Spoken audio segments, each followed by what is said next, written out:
வந்து உங்கள் அப்பா అమ్మాவை கூட்டம் போய்க்கிறீங்க? ఎంతమంది పిల్లలు మీ తల్లిదండ్రులు మీరు స్కూల్కి తీసుకెళ్ళి ఉన్నారు? கை தூக்கங்க. చేతులు ఎత్తండి. அப்பா அம்மா கூட கை தூக்குங்க. எத்தனை பிள்ளைங்களுக்காக போய் ரெக்கமெண்டேஷனுக்கு நான் போயிருக்கிறேன்? చెప్పండి, ఎంతమంది తల్లిదండ్రులు మీ పిల్లల కొరకు మీరు స్కూల్కి పోయినారు? ஒத்துக்க மாட்டீங்க. பிள்ளைங்க, உங்கள் பிள்ளைங்களை படிக்க வைக்கல நீங்கள் ஸ்கூலில்? మీ పిల్లల్ని మీరు చదివించిన స్కూల్లో పేరెంట్స్ మీటింగ్ ఉங்களை కూపడலையா? పేరెంట్స్ మీటింగ్ మిమ్మల్ని పిలవలేదా? கையை తూకమ్మా. మీరు చేతులు ఎత్తండమ్మా. మీ పిల్లలు కూడా పోలేదా? మీ పిల్లలు పోలేదా? உங்கள் பிள்ளைங்களுக்கா? ஹல்லேலூயா. హల్లెలూయా. మీ పిల్లల కొరకు మీరు పోలేదా?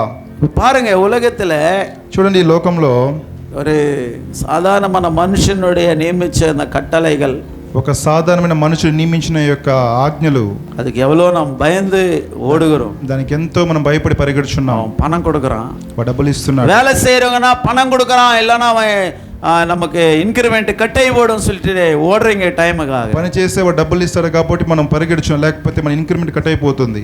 క్లాసుకి డైలీ పోనాங்க ஆப்சென்ட் போடுவாங்கன்னு ஓடுறீங்க. మనం క్లాస్కి రోజు వెళ్ళకపోతే ఆబ్సెంట్ వేస్తాం, రోజు పరిగెడుచున్నాం. இத்தனை ஜனத்தையும் படைத்த சிருஷ்டிகர்த்தராகிய தேவனுக்கு நீங்க என்ன செய்றீங்க? ఇంత మనుషుని సృష్టించిన దేవునికి మీరు ఏం చేస్తున్నారు? தேவன் படைத்த மனுஷனுக்கு பயப்படுறோம், படைத்த தேவனுக்கு பயப்படுகிறது இல்லை. మనుషుని సృష్టించిన వారికి భయపడుతున్నాం కానీ దేవునికి భయపడడం లేదు. హల్లెలూయా. హల్లెలూయా. ஒரு நிமிஷம் நாம் கண்களை மூடி கர்த்தரை நோக்கி பார்ப்போமாக. ఒక్క నిమిషం మనము కళ్ళు మూసుకొని దేవుని తెరిచి చూద్దామా? జెபிக்கலாம். எல்லாரும் வாயை திறந்து అందరూ నోరు తెరిచి ప్రార్థన చేద్దాం. மன்னிப்பு கேளுங்க ஆண்டவர் கிட்ட. అందరూ క్షమాపణ అడగండి. ஆண்டவர் பேசுறாரு இப்போ. దేవుడు మాట్లాడుచున్నాడు ఇప్పుడు. தகப்பன் பிதாவேன்னு சொல்றீங்களே, తండ్రి అని చెప్పుచున్నారే, ஆனா எனக்கு கொடுக்க வேண்டிய கனம் எங்கே? అయితే నాకు ఇవ్వవలసిన ఘనత ఎక్కడ? యజమాననే என்று பாட்டு பாடுறீங்களே, యజమానుడు అని పాట పాడుచున్నారే, యజమానా இருந்தா எனக்கு பயப்படுகிற பயம் எங்கே? యజమానుడైతే నాకు భయపడాల్సిన భయం ఎక్కడ? நீ கர்த்தருக்கு மட்டும் பயந்து நடந்தால், నీవు దేవునికి భయపడి నడిస్తే உனக்கு எல்லா விதமான இன்கிரிமெண்ட்டும் உத்தியோகமோ உனக்கு வேண்டிய பணத்தை எல்லாவற்றையும் தேவன் கொடுப்பார். నీకు రావాల్సిన ఇంక్రిమెంట్ ఉద్యోగము దేవుడు దయచేస్తాడు. தேவனுடைய கட்டளை நியமங்களை சரியானபடி நாம் பின்பற்றாமல் போகிறதுனாலே, దేవుని యొక్క ఆజ్ఞలు మనం అనుసరించకపోవడం వలన நமக்கு வர வேண்டிய ஆசீர்வாదம் தூரமா இருக்கிறது. మనకు రావాల్సిన ఆశీర్వాదం దూరంగా ఉంటున్నది. இன்றைக்கு நீ ஒப்பு கொடுத்து ஜெபம் பண்ணினால், ఈ రోజు నీవు అప్పగించుకొని ప్రార్థన చేస్తే உனக்கு வர வேண்டிய எல்லா ஆசీర్వాదం வரப்போகிறது. నీకు రావాల్సిన ఆశీర్వాదం అన్ని రాబోచున్నది. எல்லா జెబికలాం ప్రార్థిద్దాం. ஆண்டவரே, ஆண்டவரே, எல்லாம் வாயை திறந்து ஜெபம் பண்ணுங்க. ప్రార్థించండి. தகப்பனே ஸ்தோத்திரம், ஸ்தோத்திரம், மன்னியம் சொல்லி கேளுங்க. అందరూ క్షమించండి, అడగండి. అందరూ అడగండి. స్తోత్రం, స్తోత్రం. நான் பிறந்த நாள் முதல் இந்த நாள் வரையிலும் ஆதரித்து வந்தீரே, ஆறுதல் தந்தீரே. நான் பிறந்த நாள் முதல் இந்த நாள் வரையிலும் ஆதரித்து வந்தீரே, ஆறுதல் தந்தீரே. எப்படி சொல்வேன், என்னென்ன சொல்வேன் நீ செய்ததை? 1 2 3 எண்ண முடியாதே.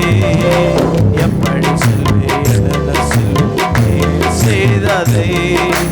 1 2 3 எண்ண முடியாதே.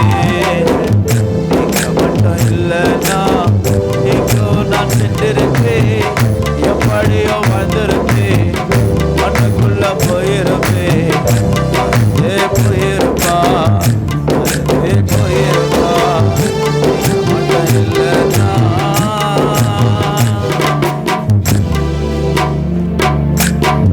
சொந்தம் என்று சொல்லிக்கொள்ள யாரோ இங்கொண்டு ஏன் என்று கேட்டிட யாரும் இங்கே வரவில்லை. சொந்தம் என்று சொல்லிக்கொள்ள யாரோ இங்கு உண்டு ஏன் என்று கேட்டிட யாரும் இங்கே வரவில்லை. எப்படி சொல்லி தேடி நீர் வந்ததை, தோளின் மீது சுமந்து கொண்டு நடத்தி வருவதை, எப்படி சொல்வேன் என்னையும் தேடி நீர் வந்ததை, தோளின் மீது சுமந்து கொண்டு நடத்தி வருவதை. நீங்க மட்டும் இல்லைனா எங்கேயோ நான் சென்றிருப்பேன், எப்படியோ வந்திருப்பேன், மண்ணுக்குள்ள போயிருப்பேன்.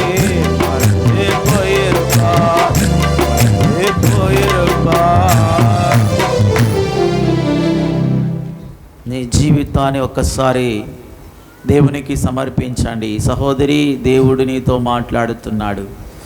నేను తండ్రి తండ్రి అంటున్నావే, నేను తండ్రినైతే నన్ను ఘనపరచవాడెక్కడున్నాడు?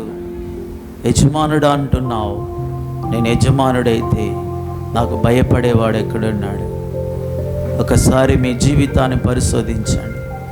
వారమంతా నీవు ఎన్నో పనులు చేసుకుంటావు, ఒక్కరోజు దేవునికి ఇవ్వలేవా? సంపూర్ణ సమయాన్ని దేవునికి కేటాయించిన ఒక 10 నుంచి 1 గంట వరకు ఆ సమయాన్ని దేవునికి వెచ్చించలేవా? కనీసం 10:30కైనా లోపలికి వచ్చి 1 గంట వరకు ప్రభు సన్నిధిలో కూర్చోడానికి నీవు అప్పగించుకోలేవా? ஒரு முறை கூட உங்களுடைய வாழ்க்கையை ஆண்டவர் ஒப்பு கொடுப்போமாக. ஒரு நாளைக்கு தசம பாகத்தை நீ கொடுக்க வேண்டும், கர்த்தருக்கு என்று வேதம் சொல்லுகிறது. ఒక దినం దశమ భాగం దేవునికి ఇవ్వాలని దేవునికి వాక్యం సెలవిస్తున్నది. ஒரு நாளைக்கு நீ எவ்வளவு சம்பாதிக்கிறாயோ, ఒక రోజుకి నువ్వు ఎంత సంపాదిస్తున్నావో அதிலே தசம பாகத்தை நீ கர்த்தருக்கு கொடுக்க வேண்டும் என்று வேதம் దశమ சொல்லுகிறது. భాగం ఇవ్వాలని దేవుడికి వాక్యం ஒரு நாளைக்கு 24 மணி நேரம் இருக்கிறது அல்லவா? ఒక రోజుకి 24 గంటలు ఉన్నాయి కదా. அதை கர்த்தருக்கு தசம பாகம் நீ கர்த்தருக்கு கொடுக்கறாயா? అది దశమ భాగంగా దేవుడికి ఇస్తున్నావా? நேரத்தை ஆண்டவருக்கு தசமமாக கொடுக்க నీ வேண்டும். సమయాన్ని దశమ భాగంగా దేవునికి ఇవ్వాలి. 2:24 ஆண்டவருக்கு நீ கொடுக்க வேண்டும். 2:44 నిమిషాలు దేవునికి ఇవ్వాలి. 24 నిమిషాలు. 24 నిమిషాలు. 1 மணி நேரத்துக்கு 6 நிமிஷம். ఒక గంటకి 6 నిమిషాలు, 60 నిమిషాలు. அப்படி 24 மணி நேரத்துக்கு 2:24 నిమిషం. 2 గంటల 24 నిమిషాలు నీ దేవునికి నీవు దశమ భాగం ఇవ్వాలి. కనీసం ஞாயிற்றுக்கிழமாவது 2.5 மணி நேரம் నీ దేవ సముఖంలో ఉక్కార ఒప్పు కొడుకామలు పోనాలి. ఆదివారమైన కనీసం మీరు 2 గంటల 40 నిమిషాలు కూర్చోకపోతే ఆండవరు ఉన్నాయి కణకు కేప, దేవుని లెక్క అడుగుతాడు. ఎల్లరూ ఒప్పు కొడుకోమా, అందరూ అప్పగించుకుందామా. 2 மணி நேரம் 24 నిమిషం. 2 గంటల 24 నిమిషాలు. తీర్మానం పండుగ எல்லாரும் తీర్మానం చేయండి ఈరోజు. యేసువే ఉమకు స్తోత్రం, యేసయ్యా స్తోత్రం, స్తోత్రం, స్తోత్రం. ఆண்டவரே, ஒரு ஞாயிற்றுக்கிழமை ஒரு நாளாவது அந்த தசம பாக நேரத்தை கொடுக்கும்படியா எனக்கு உதவி செய்யும் ஆண்டவரே என்று சொல்லுவோமாக. ఆదివారం ఒక్క రోజు ఆ దశమ భాగాన్ని ఇవ్వడానికి సహాయం చేయని చెప్దామా. நம்முடைய வருமானத்தை எல்லாவற்றிலும் ஆண்டவருக்கு நாம் தசம பாகத்தை கொடுத்து அவரை நாம் கனப்படுத்தவேமா. మన రాబడి అంతట్లో మనం దశమ భాగం ఇచ్చి దేవుని గణపరుస్తున్నాం. స్తోత్రం, స్తోత్రం. ஆண்டவரே, ஒப்பு கொடுக்கிறோம். అప్పగిస్తున్నాం. எங்களை பார்த்து கொண்டிருக்கீங்களா ஆண்டவரே? మనం చూస్తున్నావా దేవా? எங்களை ஆசீర్వதிக்கிற தேவன், మమ్మల్ని ఆశీర్వదిస్తున్న దేవుడు, இன்றைய வரைக்கும் ஜீவனோடு வைத்த தேவன், ఈ రోజు వరకు జీవంతో పెట్టిన దేవుడు, உமக்காகத்தான் வாழ்கிறேன், உம்மைத்தான் நேசிக்கிறேன், నీ కోసం జీవిస్తున్నాను, నిన్ను నే ప్రేమిస్తున్నాను, బలిగానే వచ్చితివా, బలిగానే వచ్చితివా, పరలోకం విడచితివా, నాకై పరలోకం మరచితివా. అందరూ చెప్పండి, యజమానుడా, యజమానుడా, నా యేసు రాజువా, యజమానుడా. தமிழ்ல சொல்லுவோம், యజమాననే, என் యేసు ராஜனே, என் நேரம் எல்லாம் என் உழைப்பு எல்லாம் உமக்காக கொடுக்கிறேன். చెప్పండి అందరూ, నా సమయం నా రాబడంతటిలో దశమ భాగం చెల్లించేదను. యజమానుడా, యజమానుడా, నా యేసు రాజువా.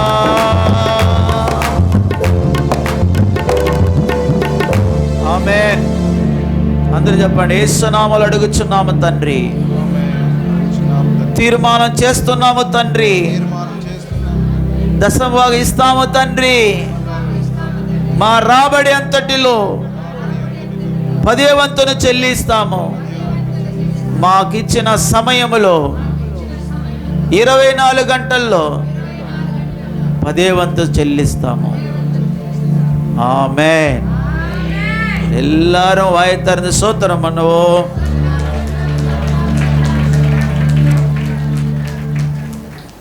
கர்த்தருக்கு மகிமை உண்டாவதாக. దేవునికి మహిమ కలుగును గాక. இப்போ நான் மட்டும் தான் தீர்மானம் பண்ண மாதிரி தெரியுது. నేను మాత్రమే తీర్మానం చేసినట్లుంది. தீர்மானம் பண்ணவங்கலாம் கை தூக்கி அழியில சொல்லலாமா? తీర్మానం చేసిన వాళ్ళంతా చేతులు అలే చెప్తామా? அப்போ ஆண்டவருக்கு என்ன செய்வோம்? దేవునికి ఏం చేద్దాం?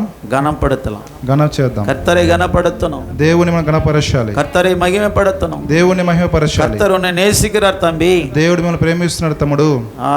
சகோதரியே, கர்த்தர் உன்னை நேசிக்கிறார். సహోదరి, దేవుడు உயிரோடு இருக்கிறன்னு சொன்னா அவர் போட்ட பிச்சை தான். నీవు ఈరోజు జీవంతో ఉంటే ఆయన వేసిన భిక్ష అది. நீ எவ்வளவு ஆண்டவரை நேசிக்கிறாய், నీవు ఎంతగా దేవుని ప్రేమిస్తున్నావు. அவர் உனக்காக உன்னை நேசித்து உனக்காக ஜீவனையே கொடுத்துட்டாரே. ఆయన ప్రేమించి ఆయన జీవాన్ని నీకు అప్పగించున్నాడు. அவர் நமக்காகவே கொடுத்துட்டாரு. ఆయన మన కొరకే ఇచ్చేస్తున్నాడు. எங்களை எல்லாம் கொண்டு வந்து உங்களுக்காக வச்சிருக்கிறார். మమ్మల్ని అంతా తీసుకొచ్చి మీ కొరకు పెట్టి ఉన్నాడు. என் பிள்ளைகள் எல்லாரையும் நீ பரலோகத்துக்கு கொண்டு வா சொல்லி என்கிட்ட கொடுத்துட்டு போகிறார். உங்களை எல்லாம் మా బిడ్డలందరినీ పరలోకానికి తీసుకురమ్మనేసి మిమ్మల్ని అందరినీ నా దగ్గర అప్పగించి వెళ్ళాడు. హల్లెలూయా, హల్లెలూయా. அப்போ நாம் தேவனுடைய அந்த மகிமையான ராஜ்யத்துக்காக நாம் அழைக்கப்பட்டிருக்கிறோம். ఆ దేవుని యొక్క మహిమ రాజ్యానికి మనం పిలువబడి ఉన్నాం. அந்த ராஜ்யத்துக்கு நாம் போகணும்னா, ఆ రాజ్యానికి మనం వెళ్ళాలి అంటే அந்த பரலோகத்துக்குரிய வாழ்க்கை இங்க வாழணும். ఆ పరలోక సంబంధమైన జీవితం మనం జీవించాలి ఇక్కడ. அப்பதான் அங்க போக முடியும். అప్పుడే మనం అక్కడికి వెళ్ళగలం. எல்லாரும் அங்க போக முடியாது. అందరూ అక్కడికి వెళ్ళలేరు. హల్లెలూయా, హల్లెలూయా, హల్లెలూయా, హల్లెలూయా. கர்த்தருக்கு மகிமை உண்டாவதாக. దేవునికి మహిమ కలుగును గాక. அழைக்கப்பட்டவர்கள் அநேகர், పిలువబడిన వారు అనేక మంది, ஆனால் தெரிந்து கொள்ளப்பட்டவர் சிலர். అంటే తెలుసుకున్న వారు కొద్ది మంది మాత్రమే ஏற்பாடு செய்யப்படினவர். ఏర్పాటు చేయబడి அதற்காக ரிசர்வேஷன் பண்ணி இருக்கணும். దాని కొరకు మీరు రిజర్వేషన్ చేసుకోవాలి. ஒப்பு கொடுக்கறவங்க நீங்க கர்த்தரால் தெரிந்து கொள்ளப்பட்டவா. అప్పగించుకున్న ప్రతి ఒక్కరు దేవుని ద్వారా మీరు కనుగొనబడ్డారు. அழைக்கப்பட்டவர் எல்லாம் சுத்தி நிற்கிறாங்க உலகத்துல. పిలువబడిన వారు అందరూ లోకంలో తిరుగుతున్నారు. தெரிந்து கொள்ளப்பட்டவங்க நீங்க. ఏర్పాటు చేసిన వారు మీరందరూ. செவுத்துல சாஞ்சி நல்லா தூங்குறாங்க பாரு. గోడ కానుకొని బాగా నిద్రపోతున్నారు చూడండి. எதுக்கு வந்தோமோ தெரியல, ఎందుకు వచ్చామో తెలియదు. இங்க கர்த்தர் என்ன பேசுறாரோ கேளுங்க. ఇక్కడ దేవుడు ఏం మాట్లాడుచో వినండి. ஆண்டவர் உங்களை எதுக்கு இங்க கொண்டு வந்திருக்கிறாரு, దేవుడు ఎందుకు ఇక్కడ తీసుకొచ్చి ఉన్నాడు. எல்லாம் இங்க திரும்பி நல்லா உட்காருங்கம்மா. சேர்ல உட்கார்ந்து தூங்காத. అందరూ బాగా తిరిగి కూర్చోండి. చైర్లో కూర్చొని నిద్రపోవద్దండి. హల్లెలూయా, హల్లెలూయా. நான் எல்லாம் ஃபுல்லா சேருங்க போடலான்னு பார்க்குறேன். అన్ని ఫుల్గా చార్ వేసేయాలనుకుంటాను. அவ்வளோதான், எல்லாரும் ஃப்ளாட்டு தான். అందరూ ఫ్లాట్ నిద్రపోతారు. அதனால தான் எல்லாம் சேர் கொடுக்கல ஆண்டவர் நமக்கு. అందుకే దేవుడు చార్లు ఇవ్వలేదు. இல்லைன்னா ஆண்டவர் ஃபுல்லாக சேர் கொடுக்க தேவைன்னாரா.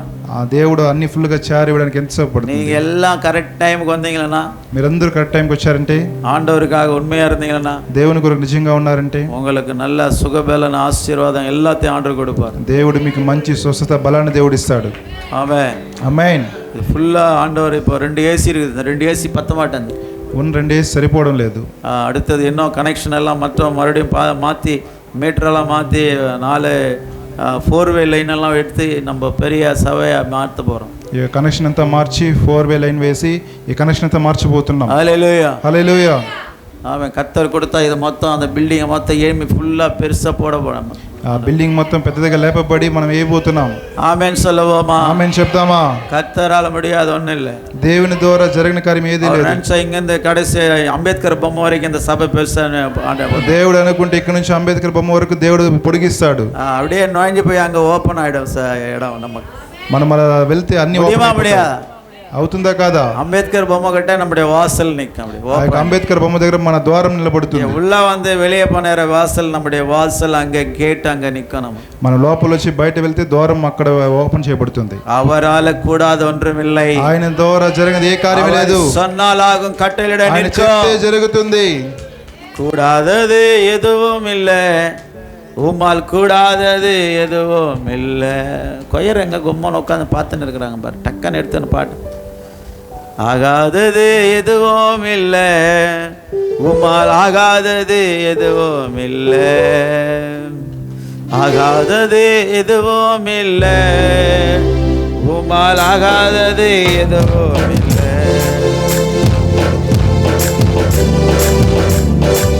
ஓடுங்க சீக்கிரமா, அப்படி அடி அடி தம்பி, ஓடு.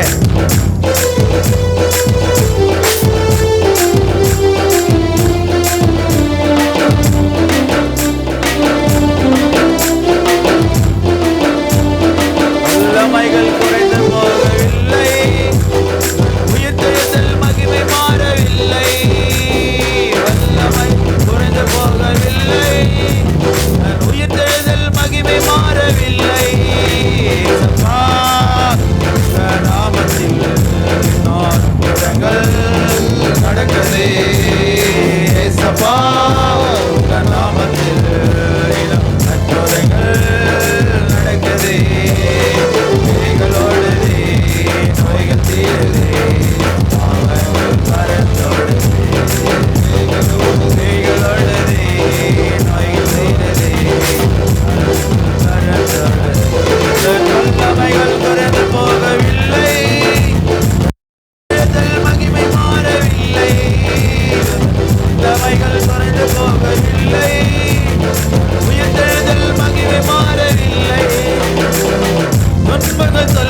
పెరుగును, క్రియలు పోవును, వ్యాధులు తీరును, పాపాలు మారిపోవును.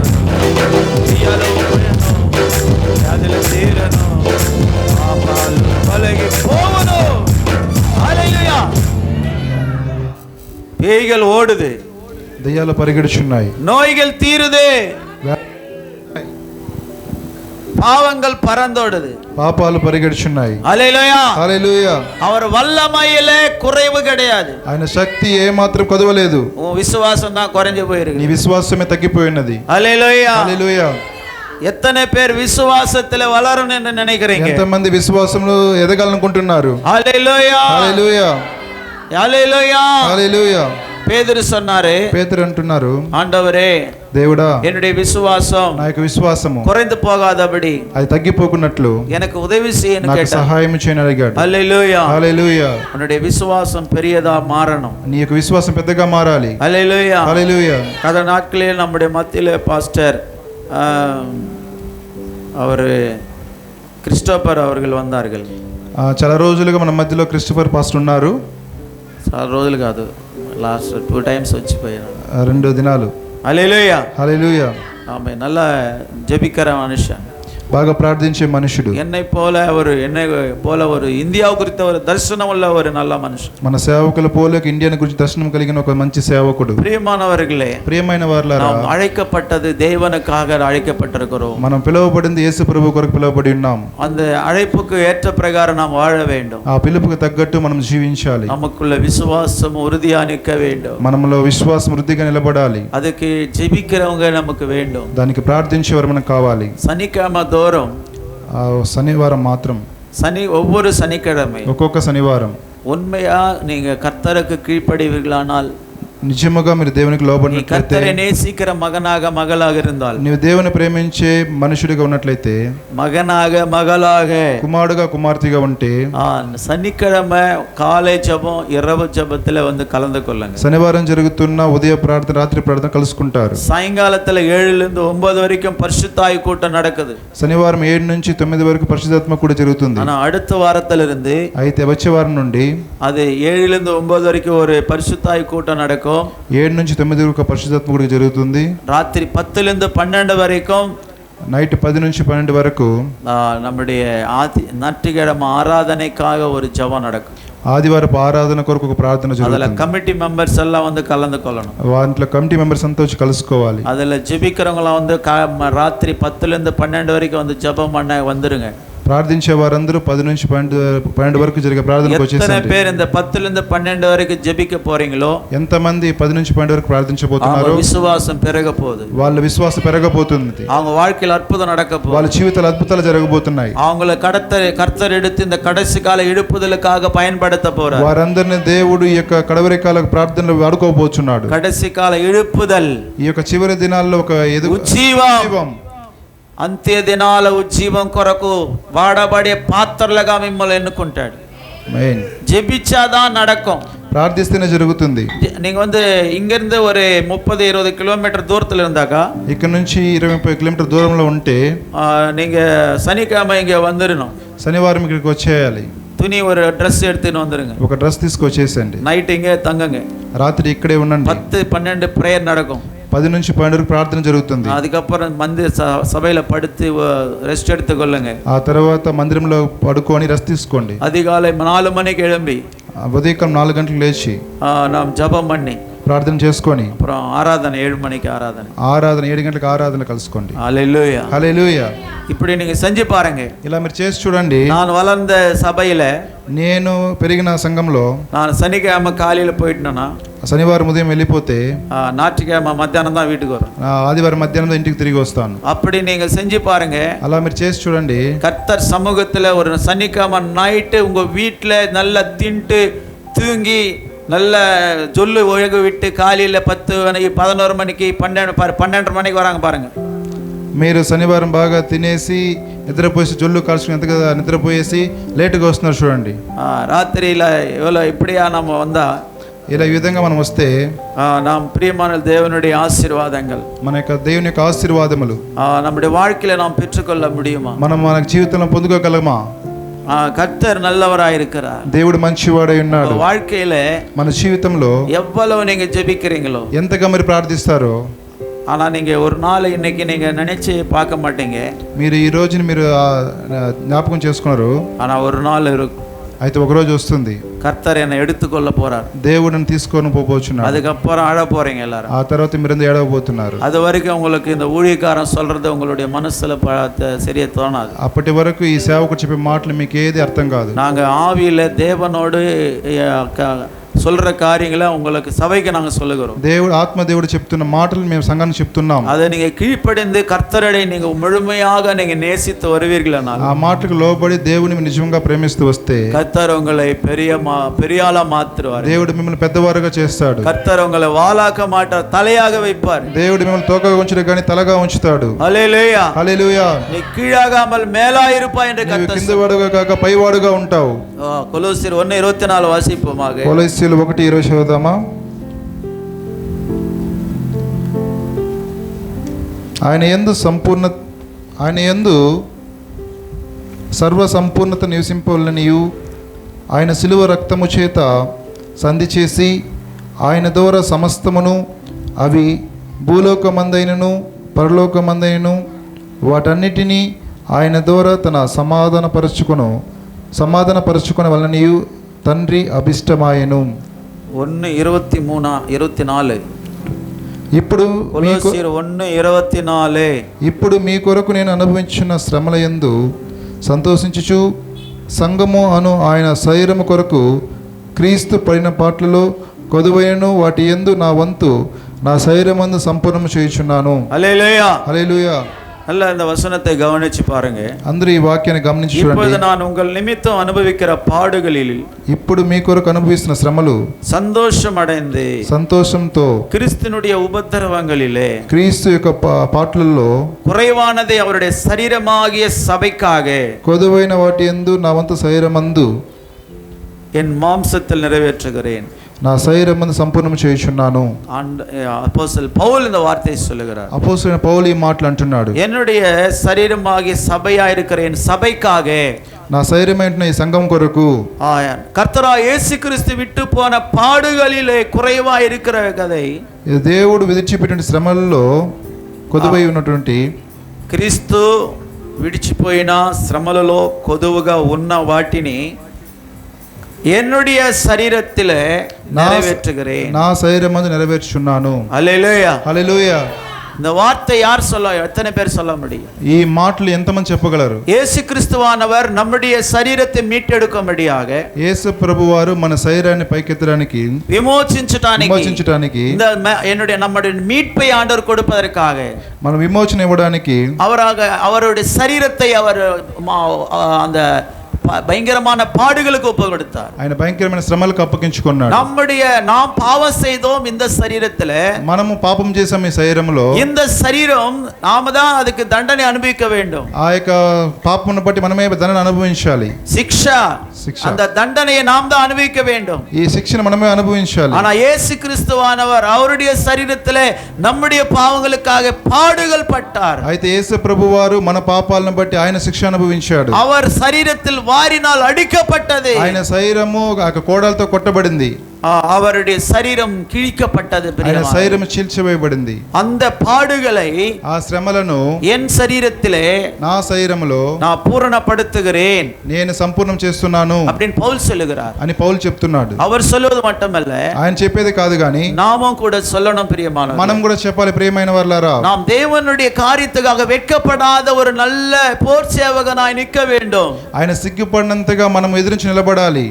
ஆண்டவருக்காக உன்னுடைய శరీరం కర్తరుக்காக పాడుపడుమడి నీ ఒప్పు கொடுக்கணும். దేవుని కొరకు నీ శరీరం శ్రమపడడానికి మీరు అప్పగించాలి. 2 తిమోతి 1:8 நான் வாசிக்கும் பொழுது, 2 తిమోతి 1:8 చూసినట్లయితే, ஆகையால் நம்முடைய கர்த்தரை பற்றிய சாட்சியை குறித்தாவது அவர் நிமித்த கட்டப்பட்டிருக்கிற என்னை குறித்தாவது நீ வெட்கப்படாமல் தேவ வல்லமைக்கேற்றபடி சுவிசேஷத்திற்காக என்னோடு கூட தீங்கு அனுபவி அப்படி என்று சொல்லுகிறார். కాబట్టి నీవు మన ప్రభు విషయమైన సాక్ష్యమును గూర్చి అయినను ఆయన ఖైదీ అయిన నన్ను గూర్చి అయిన సిగ్గుపడక దేవుని శక్తిని బట్టి స్వార్థ నిమిత్తమైన శ్రమ అనుభవములో పాలినవాడై ఉండుము. హల్లెలూయా హల్లెలూయా. சுவிசேஷத்திற்காக என்னோடு கூட தீங்கு அனுபவி என்று சொல்லுகிறார். సువార్త కొరకు శ్రమ అనుభవించని చెప్తున్నాడు. நீங்க யூடியூப்ல எல்லாத்திலையும் பார்க்கும் பொழுது మీరు యూట్యూబ్ లో అన్నిట్లో చూసినప్పుడు சுவிசேஷத்திற்காக எத்தனை பேர் அடிக்கப்பட்டு கொண்டிருக்கிறாங்க பாருங்க. సువార్త కొరకు ఎంతమంది కొట్టబడుచున్నారు இந்த చూడండి. சபையில இங்க இருக்கிறவங்க எத்தனை பேர் சொல்ல முடியும், நான் ஒவ்வொரு நாளும் இயேசுவின் சுவிசேஷத்தை நான் மற்றவங்களுக்கு சொல்லிக் கொண்டிருக்கிறேன் என்று உங்களால் சொல்ல முடியுமா? ఈ సంఘంలో ఎంతమంది చెప్పగలరు ప్రతిరోజు నేను దేవుని సువార్త చెప్తున్నాను అనేసి? எத்தனை பேர் சொல்ல முடியும்? ఎంతమంది చెప్పగలరు? நாங்களும் டாக்டர் சூரிபாபுக்காரன் சொல்லி கொண்டிருக்கிறோம். మేమును డాక్టర్ సూరిబాబు సార్ మేము చెప్తున్నాం. డాక్టరుடைய సభை హాస్పిటల్కి எத்தனை பேர் வராங்க.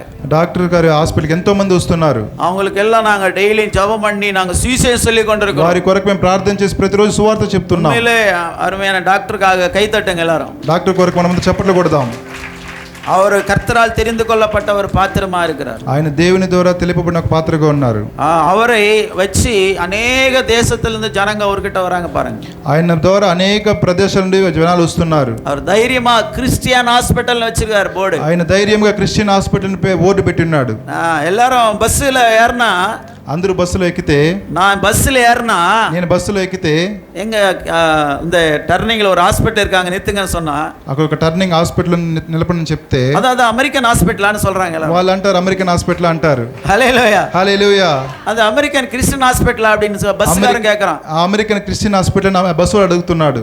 பாருங்க, நாங்க டாக்டர் என்னையும் ஒன்னு சேர்த்து வச்சுக்கிறார். డాక్టర్ నన్ను ఒకటిగా కలిపి ఉన్నాడు. KLM American hospital doctor Suribabu, KML American hospital doctor Suribabu గారు அந்த எல்ரோய் சபை, ఈ యొక్క ఎల్రోయి మినిస్ట్రీస్ ని தேவன் ஐக்கியப்படுத்தி இருக்கிறார். దేవుడు ఐక్యపరిచి ఉన్నాడు. ஏனென்றால் சுவிசேஷத்தை சொல்லும்படியாக, ఎందుకంటే సువార్త చెప్పడానికి. அந்த ஹாஸ்பிடல்ல அவங்க ட்ரீட்மெண்ட் எடுக்கறாங்களோ இல்லையோ, ఆ హాస్పిటల్ వాళ్ళు ట్రీట్మెంట్ తీసుకుంటారో లేదో గానీ, అங்க வந்த பிறகு இயேசு யாருன்னு தெரிஞ்சுன்னு போறாங்க. అయితే అక్కడికి వచ్చిన వాళ్ళు యేసు ప్రభు ఎవరిని తెలుసుకొని వెళ్ళుచున్నారు. ఆమేన్ ఆమేన్. அதுக்கேற்ற ஒரு ஆசீர்வாதம் டாக்டர் சூரிபாபுக்கு அவங்க மனைவிக்கும் அவங்க பிள்ளைங்களுக்கும் இருக்குது. దాని తగిన ఆశీర్వాదము సారు గారికి వారి కుటుంబానికి ఉంటున్నది. హల్లెలూయా హల్లెలూయా.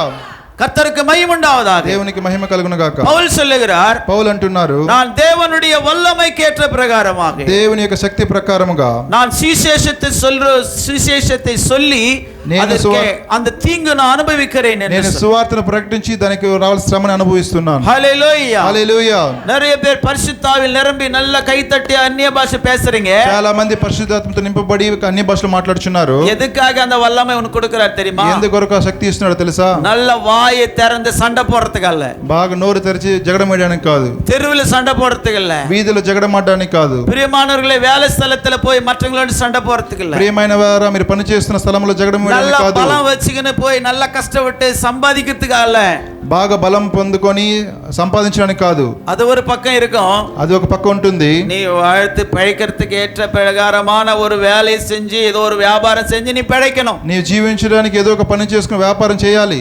ஆனால் అయితే கர்த்தருடைய வசனம் சொல்லுது, దేవుని యొక్క వాక్యం అంటున్నది, நீ வெட்கப்படாமல் தேவ வல்லமைக்கு ஏற்றபடி சுவிசேஷத்திற்காக என்னோடு கூட தீங்கு அனுபவி என்று கர்த்தர் சொல்றார். నీవు సిగ్గుపడకుండా దేవుని యొక్క సువార్తను చెప్పడానికి శ్రమ అనుభవించాలంటున్నాడు.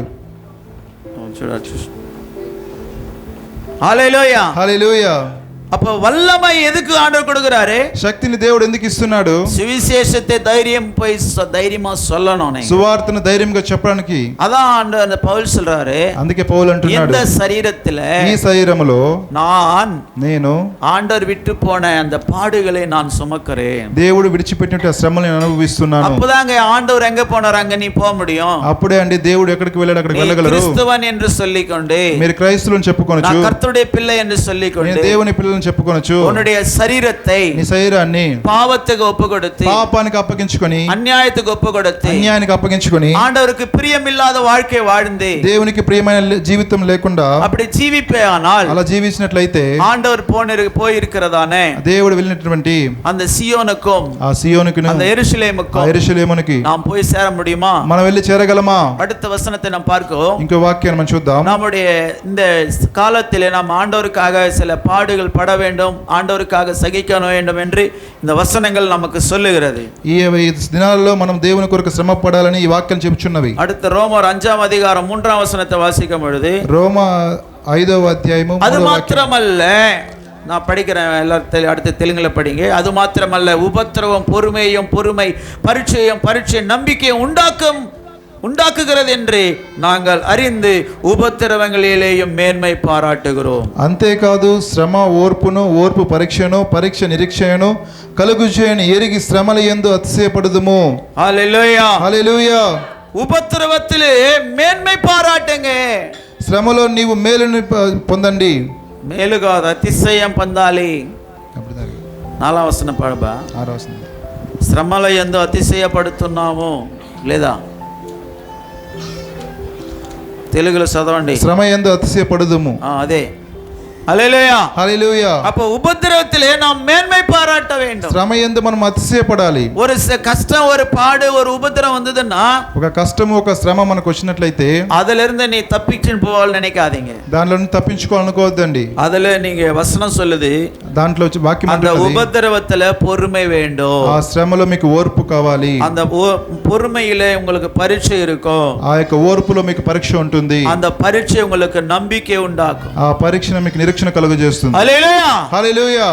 நிறைய பேர் பொறுமையா இருக்கிறது இல்ல. చాలా మందికి ఓర్పు అనేది ఉండదు. பொறுமையா என்ன நடக்குது, கர்த்தர் எந்த வழியில் நடத்துறாரோ கொஞ்சம் பொறுமையா இருந்து பார்க்கணும். దేవుడు ఏ మారు నడిపిస్తాడో ఓర్పు కలిగి చూడాలి. ஆண்டவர் ஆபிரகாமை கூப்பிட்டாரு. అబ్రహాముని దేవుడు పిలిచాడు. ஆபிரகாமே, అబ్రహామా, நீ நேசிக்கிற உன்னுடைய மகன், నీవు ప్రేమిస్తున్న నీ కుమారుడు, ஒரே ஒரு மகன், ఒకే ఒక కుమారుడు ஈசாக்க கூட்டிட்டு போய் ఈసాకును పిలుచుకెళ్ళి அந்த పర్వతం மேல బలి పెట్టు அப்படினா, ఆ పర్వతం మీద నువ్వు బలిచ్చి అంటున్నాడు. என்ன செஞ்சிருப்பாரு? ఏం చేసినాడు అబ్రహాం? అబ్రహాం இங்க இருக்கிற ஆபிரகாம் என்ன பண்ணிருப்பாரு? ఇక్కడ అబ్రహాం ఏం చేస్తుంటారు? அந்த ஆபிரகாம் என்ன பண்ணாரு? ఆ అబ్రహాం ఏం చేశాడు? உடனே கீழ்ப்படிந்தார். వెంటనే లోబడ్డాడు. அமைதியா பையனை கூட்டிட்டு போயினுகிறார். కామ్గా ఆ బిడ్డను తీసుకెళ్తున్నాడు. அவங்க மனைவிக்கு சொன்ன மாதிரி இல்லங்க. వాళ్ళ భార్యకి చెప్పే విధంగా లేదు. சொல்லியிருந்தா என்ன நடந்திருக்கும்? చెప్పుంటే ఏమై ఉంటుంది? ஆசீர்வாதமே போயிருக்கும். ఆశీర్వాదమే పోయి ఉంటుంది. ஈசாக்குக்காக பிரியமானவர்களே, உன்னுடைய வாழ்க்கையிலே நீ மனைவியா இருக்கலாம், நீ புருஷனா இருக்கலாம், நீ பிள்ளைங்களா இருக்கலாம், யாரே இருந்தாலும் கர்த்தர் உனக்கு வெளிப்படுத்துகிற வெளிப்பாடுக்கு நீ உண்மையா ஒப்பு கொடுக்கணும். ప్రియమైన వారు, మీరు భర్తగా ఉండొచ్చు, భార్యగా ఉండొచ్చు, పిల్ల ఎవరైనా ఉండొచ్చు సరే, దేవుడు చెప్తున్న మాటలకు మీరు లోబడి ఉండాలి. இங்கே எங்க அம்மா உட்கார்ந்துருக்காங்க, தீர்காயுஷ் எடுக்கிறாங்க. என் தாயார், அவங்களுக்காக ஸ்தோத்திரம் பண்ணாங்க. మా తల్లి గారు దీర్ఘాయుష్తో ఉన్నారు. ఆమె కొరకు మీరు స్తోత్రం చెప్దాం. அந்த అమ్மா எனக்கு திருமணம் செய்யணும்னு சொன்னாங்க. ఆ తల్లి గారు నాకు పెళ్లి చేయాలన్నారు. அப்போ நான் சொன்னேன், అప్పుడు నేను చెప్పాను, நான் ஊழியத்துக்கு தான் போவேன், నేను సేవకు వెళ్తాను, நான் திருமணம் பண்ண மாட்டேன், నేను పెళ్లి చేసుకోను. நான் உயிரோடு இருக்கணும்னு சொன்னா என்னை ஊழியத்துக்கு அனுப்பிச்சிடுங்க, నేను ప్రాణంతో ఉండాలంటే నన్ను సేవకు పంపించేయండి, நான் సాగணும்னு சொன்னா నేను చనిపోవాలనుకుంటే திருமணம் செய், తీర్మానం చేయండి, తీర్మానం చేయని చెప్పాను. என்னப்பா சொல்றேன்? திருமணம்பா, తీర్మానం పెళ్లి చేయని చెప్పి, పెళ్లి திருமணம் అంటావా? திருமணம் சொன்னா மேரேஜ். நீ எனக்கு அதாவது மேரேஜ் பண்ணா நான் செத்துருவேன் அப்படின்னு சொல்லிட்டேன். నాకు పెళ్లి చేస్తే చనిపోతాను చెప్పాను. హల్లెలూయా, హల్లెలూయా. அப்போ பெற்றோர்கள் என்ன நினைக்கிறாங்க? అప్పుడు కన్నవారు ఏమనుకుంటారు? பிள்ளைங்க என்ன நினைக்கிறது? నీ కుమారులు ఏమనుకుంటారు? నీ పిల్లలు ఏమనుకుంటారు? முதல்ல அதாவது நான் தான் என் குடும்பத்தை ரட்சிக்கப்பட்டேன். మొట్టమొదటిగా నా కుటుంబం నేనే రక్షింపబడ్డాను. 6ஆம் கிளாஸ் படிக்கும்போது, 6వ క్లాస్ చదివినప్పుడు. அதுக்கப்புறம் எங்க அப்பா அம்மா எல்லாம் ரட்சிக்கப்பட்டாங்க. ఆ తర్వాత మా తల్లిదండ్రులంతా ரெண்டாவது எங்க రక్షింపబడ్డారు. சித்தியை மாத்தினேன். முதல்ல நான் ரட்சிக்கப்பட்டேன், எங்க சித்தியை மாறினாங்க. మొట్టమొదటిగా నేను రక్షింపబడిన, రెండవ తర్వాత నా పిన్ని రక్షింపబడింది. அடுத்தது எங்க தாய் தகப்பனார். ఆ తర్వాత మా తల్లిదండ్రులు நல்ல பாம்புக்கு போய் பால் ஊற்றி நல்ல பாம்புக்கு நல்ல பக்தியா இருந்தாங்க எங்க அம்மா. మా తల్లిగారు పాముకు చాలా భక్తిగా ఉన్నారు. హల్లెలూయా, హల్లెలూయా. வெள்ளிக்கிழமைனா முட்டை பால், శుక్రవారం అయితే పాలు గుడ్లు వేస్తారు. அது டீ போடுறதுக்கு பாலுக்குது இல்லைன்னு தெரியல, టీ వేయడానికి పాలు ఉందో లేదో తెలియదు కానీ பொத்துலத்துமே ஊத்திட்டு வந்துருவாங்க அந்த அம்மா. అయితే ఆ పుట్టలో వేసుకెళ్ళి పోసేస్తారు. హల్లెలూయా, హల్లెలూయా. நம்மை ஆண்டவர் பிரித்தெடுத்தார். பிரியமானவர்களே, మనల్ని దేవుడు వేరు పరిచాడు. ஆபிரகாமோடு கர்த்தர் பேசினார். అబ్రహాముతో దేవుడు మాట్లాడాడు. உடனே ஆபிரகாம் கீழ்ப்படிந்தான். వెంటనే అబ్రహాం లోబడ్డాడు. பொறுமையா இருந்தான். ఓర్పుతో ఉన్నాడు. என்ன கூட்டு போயிட்டு பலியிடு சொல்லிட்டார் ஆண்டவர். దీన్ని తీసుకెళ్లి బలి ఇచ్చే అన్నాడు. நேரா கூட்டுன்னு போறாரு. నేరుగా తీసుకుని వెళ్తున్నాడు. எங்க கூட்டுன்னு போறாரு? ఎక్కడికి తీసుకెళ్తున్నాడు? సిస్టర్లు ఇక్కడ సరిగా కేకరదలు అర్థమవుతుందమ్మా చెప్పేది ఇక్కడ వినాల. பொறுமை வேண்டும், ఓర్పు కావాలి. அப்போ ஆபிரகாமோட கர்த்தரை சொல்லும் பொழுது అబ్రహాంతో దేవుడు చెప్పినప్పుడు அவரை பொறுமையா உடனே கீழ்ப்படிந்தார். ఆ ఓర్పుతో లోబడ్డాడు. நேர கூட்டின்னு போனாரு, నేరుగా తీసుకెళ్ళాడు. ஒரு நெருப்பு எடுத்துக்கினாங்க, అగ్ని తీసుకున్నారు, கத்தி எடுத்துக்காங்க, కత్తి తీసుకున్నారు, 2 వేలకార కూట్టుకున్నారు, 2 పని మనుషులు తీసుకున్నాడు, విறகு எடுத்துனாங்க, ఆ కట్టెల మోపు తీసుకున్నారు, పోయినగరాను పోతా ఉన్నారు. கொஞ்சம் தூரம் போன பிறகு కొంత దూరం వెళ్ళిన తర్వాత அவங்கள அந்த வேலைக்காரங்களை அங்கே நிறுத்திட்டாரு. ఆ పని మనిషిని అక్కడ నిలబెట్టేశాడు. அவன் என்ன சொன்னா தெரியுமா?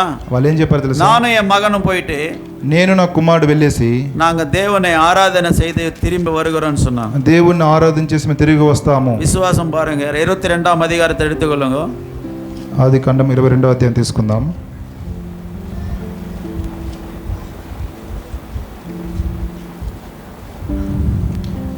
తన పనివారితో మీరు గాడిదతో ఇక్కడే ఉండుడి, నేను ఈ చిన్నవాడును అక్కడికి వెళ్ళి దేవునికి మ్రొక్కి మరలా మీ యొద్దకు వచ్చేదని చెప్పి దహన బలికి కట్టెలు తీసుకొని తన కుమారుడు ఈసాకు మీద పెట్టి తన చేతితో నిప్పును இங்கே பாருங்க, அவ்விடம் விட்டு போய் அவர் சொல்றாரு, நீங்க இங்கே காத்திருங்கள், ఇక్కడే వేచి చూడండి, நானும் பிள்ளையாண்டானும் அவ்விடம் மட்டும் போய் నేను నా కుమారుని అక్కడికి వెళ్ళి தொழுது கொண்டு మొక్కి உங்களிடத்து திரும்பி வருவோம், మరలా మీ వద్దకు తిరిగి వస్తాం. ஹல்லேலூயா, హల్లెలూయా.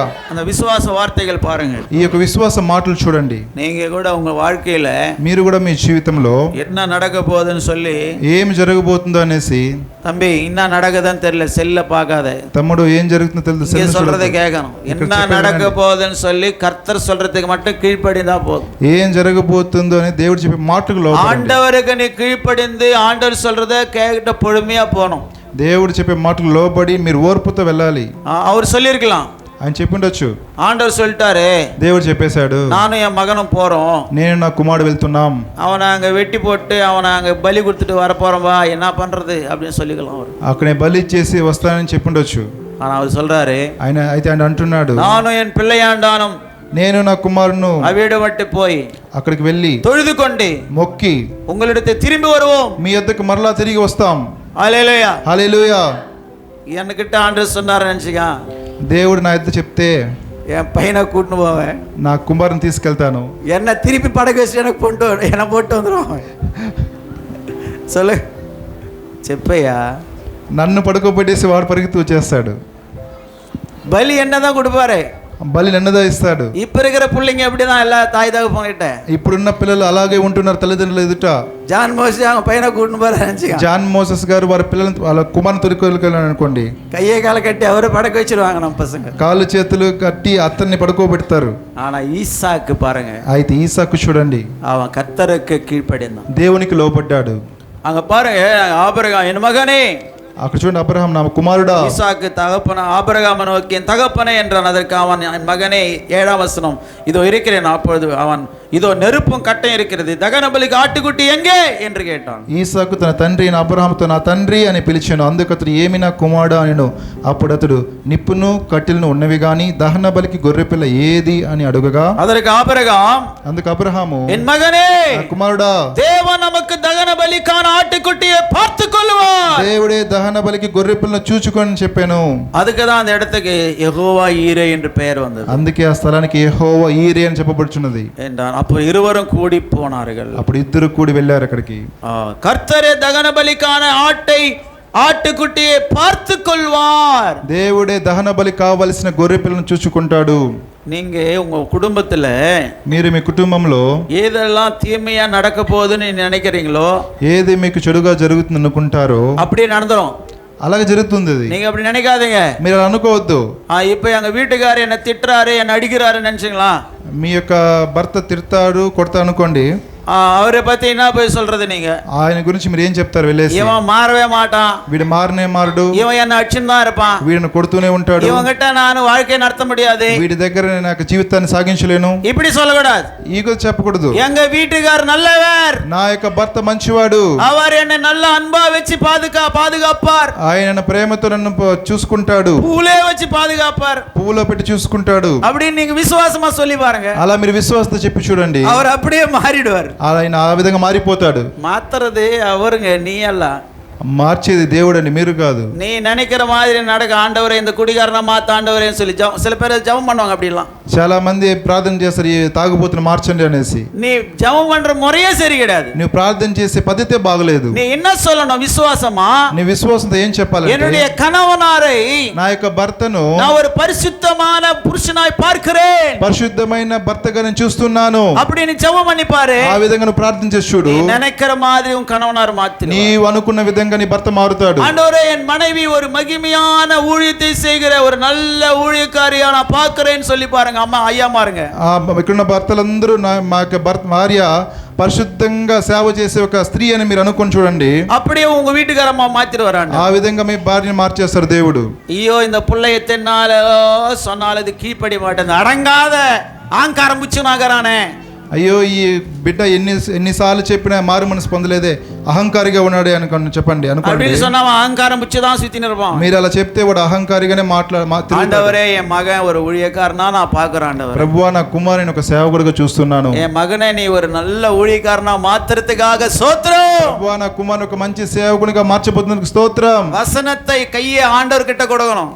ఆ యొక్క ఆండవం కయ్యే ఆండర్ గిట్ట కొడితేనే ఆండర్ దేవుని యొద్దకు ఇస్తే దేవుడు చూసుకుంటాడు. కర్తర్ గిట్ట ఉన్న ఒప్పు కొడితేనే ఆండவர் కరెక్టా నడుతువారు. దేవునికి మీరు అప్పగించుకున్నట్లయితే దేవుడు మిమ్మల్ని సక్రంగా నడిపిస్తాడు. హల్లెలూయా హల్లెలూయా. கர்த்தருக்கு கொடுக்காம நீ என்னன்னொத்த நினைச்சு நீ எப்படி நினைச்சு பேசிட்டு இருந்தியானா, దేవునికి అప్పగించకుండా నువ్వేమేమో అనుకుని మాట్లాడుచుంటే, பொறுமை ఓర్పు அங்கே பரீட்சையை கொடுக்குன்னு சொல்லப்படுகிறது. ఓర్పు పరీక్షిస్తుందని చెప్తారు. కొంచెం பொறுமையா ஆபிரகாம் போனாரு, అక్కడ ఓర్పుతో అబ్రహాం వెళ్ళారు, పరీక్ష நடக்குது, పరీక్ష జరుగుతుంది. లాస్ట్ కత్తి எடுத்தாரு, లాస్ట్ గా కత్తి తీసుకున్నాడు. உடனே கர்த்தர் சத்தம் கேட்குதே, ஆபிரகாமே దేవుని యొక్క శబ్దం వినబడుతుంది, అబ్రహామా உன் பிள்ளையாண்டான் மேல் கையை போடாதே, నీ కుమారుని మీద చేయి వేయకుము, அதோ பலிக்காக தகன பலிக்கு ஆட்டுக்குட்டியை நீ சொன்ன அங்கே இருக்குது பாரு சொல்றார் ஆண்டவர். అదో నీకు కావలసిన దహన బలి అయిన గొర్రె పిల్ల అక్కడ ఉంది చూడు అంటున్నాడు. பிள்ளையாண்டான் உன் கையை போடாதே 12ஆம் வசனத்தில் சொல்லப்பட்டது. నీవు నీ కుమారుని చెయ్యి వేయొద్దనేసి 12వ వచనం. அவனை ஒன்றும் செய்யாதே, అతను ఏమి చేయొద్దు, நீ அவனை உன் புத்திரன் என்றும் అతని కుమారుడని ఏకసుதன் என்றும் చదువుయా, నీకు ఒక్కడైన నీ కుమారుని నాకు వెనుక తీయను కనుక నీవు దేవునికి భయపడవాడని. அப்படியெல்லாம் அதெல்லாம் நான் சொல்றது மட்டும் சொல்லுங்க. நீ அவனை உன் புத்திரன் என்றும் అతన్ని కుమారుడు అని ఏకసుதன் என்றும் பாராமல் ఒకే ఒక కుమారుడిని చూడకుండా எனக்காக ఒప్పు கொடுத்தபடினாலே నా కొరకు అప్పగించినందువలన நீ தேவனுக்கு பயப்படுகிறவன் என்று నీవు దేవునికి భయపడేవాడని இப்பொழுது அறிந்திருக்கிறேன். ఇప్పుడు నేను అనుకొనిచున్నాను. உன்னை பத்தி ஆண்டவர் సాక్షి சொல்லணும். నీ బట్టి దేవుడు సాక్ష్యం చెప్పాలి. இப்போ நான் உன்னை தெரிந்துக்கிற மகனே அப்படின்றார். ఇప్పుడు నేను తెలుసుకున్నాను కుమారుడు అంటాడు. పరీక్ష, ఇదే పరీక్ష. பொறுமை, அவர் ஆண்டவர் சொல்லும்போது பொறுமை இருக்கணும். దేవుడు చెప్పినప్పుడు ఓర్పు ఉండాలి. அப்படியே ஒரு பரீட்சை நடக்குது, అప్పుడు పరీక్ష జరుగుతుంది. కడసల ఎన్నాచి చివరికి ఏం జరిగింది? நம்பிக்கை உண்டானது, నమ్మకం వచ్చినది. நம்பிக்கை உன்னை ஆண்டவர் கொண்டு வந்தார், నమ్మకంతో దేవుడు తీసుకొచ్చాడు. హల్లెలూయా హల్లెలూయా. அவர் வாயில சொன்னது பிரகாரமாக ఆయన నోటితో చెప్పిన ప్రకారం அங்க ஒரு ఆட்டுக்குட்டி అங்க కానపట్టది, అక్కడ ఒక గొర్రె పిల్ల కనబడింది. அதை బలిயிட்டுட்டு దాన్ని బలి ఇచ్చేసి மகனும் தகப்பனும் కుమారుడు తండ్రి 2 பேர் இறங்கி வந்தாங்க. ఇద్దరు తిరిగి దిగి వచ్చారు. வேலைக்காரரோடு சேர்ந்து ఆ పని మనిషితో కలిసి ఆశీర్వాదమా వీటికి పోనాங்க. ఆశీర్వాదం ఇంటికి వెళ్ళారు. హల్లెలూయా. హల్లెలూయా. நீ விசுவாசமா என்ன அறிக்கை பண்றோ அது உன் வாழ்க்கையில் நடக்கும். నీవు విశ్వాసంతో ఏది నీవు అప్పగిస్తున్నావు జరుగుతుంది. ఒప్పుకుంటావో విశ్వాసముతో నీ నోటితో ఏమి ఒప్పుకుంటావో అది జరుగుతాది. ఆమేన్. డాక్టర్ சொன்னார் அடுத்து సిఎంసి நம்ம కట్టరం சொல்லிருக்கார் డాక్టర్. ఇక్కడ ఉన్న డాక్టర్ గారు చెప్పారు ఇంకొక సిఎంసి ఇక్కడ కడతామని చెప్పారు. చేయొద్దని ఖచ్చితంగా జరుగునగాక. హల్లెలూయా. నెక్స్ట్ సిఎంసి ఇక్కడ కట్టతానేని అని చెప్పాడు సార్, ఖచ్చితంగా జరుగునగాక. ఆమేన్ ఆమేన్. హల్లెలూయా హల్లెలూయా. అలాగా அப்படி நான் விசுவாசத்தோடு நாம் சொல்லிக் கொண்டே போகணும். ఆ విధంగా మనం విశ్వాసం చెప్తూ వెళ్ళాలి. அப்படி அந்த பொறுமை பரீட்சை கொண்டு வந்தது. ఆ ఓర్పు పరీక్షకు తీసుకొచ్చింది. பரீட்சை நம்பிக்கை உண்டாக்கி விட்டது. పరీక్ష నిరీక్షణ కలిగించింది. సహోదరనే సహోదరి, సహోదరి సహోదరులారా, உன்னுடைய சரீரத்தை మీ శరీరాన్ని கர்த்தருக்கு ஒப்புக்கொடு. దేవునికి అప్పగించండి. உன்னை அழைத்த தேவன் మిమ్మల్ని పిలిచిన దేవుడు உன் வாழ்க்கையில தீமை உண்டாகும்படி அவர் விட்டுருவாரா? మీ జీవితంలో శ్రమ రావడానికి ఆయన అంగీకరిస్తాడా? தீமை கீடு వచ్చేటట్లుగా ఆయన అనుభవిస్తాడా? தீமை வரும்படி அவர் ஒப்புக்கொடுக்க மாட்டார். కీడు రావడానికి ఆయన అనుమతించడు. எல்லாம் நன்மையாகவே கர்த்தர் முடிப்பார். అన్ని మంచిగా దేవుడు ముగిస్తాడు. అంతా నా మేలుకే, ఆరాధన యేసుకే, అంతా నా మంచికే, తన చిత్తమునకు తల వంచితే, తన చిత్తమునకు తల వంచితే, ఆరాధన ఆపను. మైక్ తీసుకొని పాడండి. తన ఆపను, స్తుతించుట మానను, అంతా నా మేలుకే ఆరాధన. చిత్తమునకు తల వంచితే,